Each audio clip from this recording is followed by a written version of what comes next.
మొత్తంతో కేక్ చేసుకుందామా?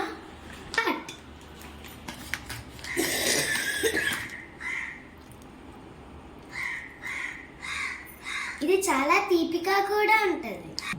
ఇది బరగ్గా ఉంటుంది కాబట్టి గ్రైండ్ చేసుకుందాం.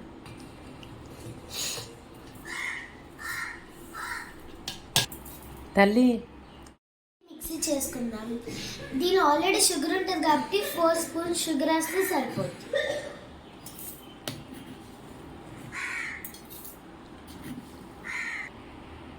ఇందులో 4 ఇలాచి యాడ్ చేసుకుందాం. ఇప్పుడు గ్రైండ్ చేద్దాం. దీన్ని ఒక బౌల్లో ట్రాన్స్ఫర్ చేసుకుందాం. 1/2 కప్ పెరుగుని దీనిలో వేసుకుందాం. దీన్ని ఒకటే డైరెక్షన్లో కలపాలి.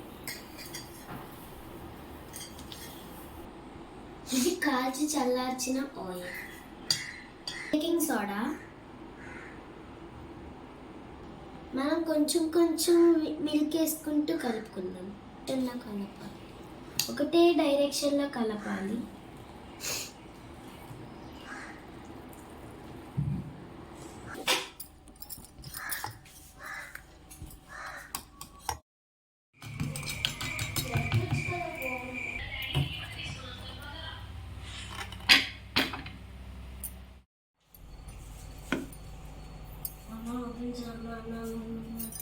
తిప్పు అమ్మ, ముక్క ఏరిపీకమ్మ నీట్గా.